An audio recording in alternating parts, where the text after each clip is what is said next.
Welcome to Module 11, Building the Toolkit. So we've covered a lot of different skills throughout the course. You've already built a toolkit in all these areas, so from tolerating your feelings, relaxation, mindfulness, building awareness, shifting your thinking, facing your fears, developing compassion, overcoming barriers, and soothing skills. Understanding and awareness is the first step. That's noticing what's going on in your internal world, your thoughts, your feelings, your sensations. Then stopping and pausing before we respond in a way that's unhelpful. This is a key skill in developing a calmer mind and feeling more in control of your responses and how you deal with difficulties. Only then we can really apply that different response using these tools. So with clients, I work on consolidating some of these tools into a 6-step technique because of course we need to apply it into daily life. Step 1, sense the alarm or notice when the wave starts to rise.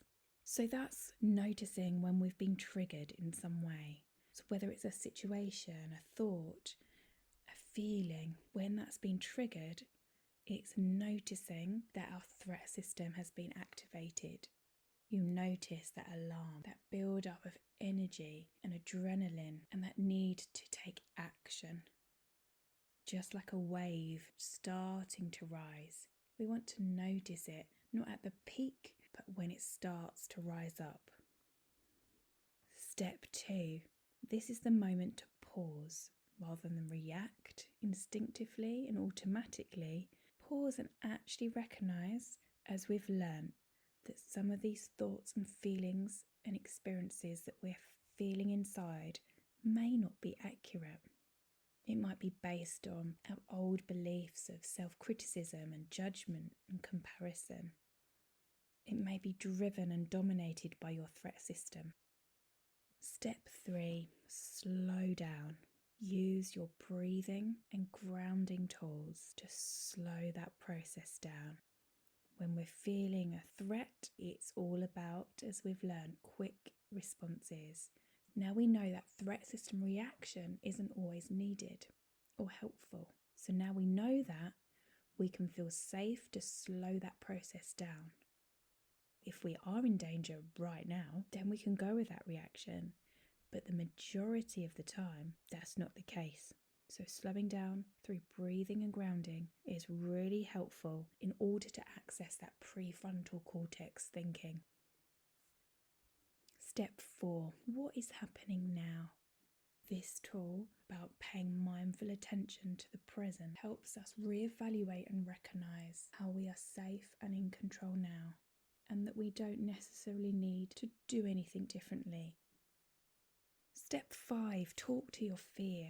So again, seeing that fear as a different part of your mind so that you can separate what's important, what you really think and feel, to what your fear is telling you, which is a completely different story. So recognise that separation, that difference in those parts of your mind.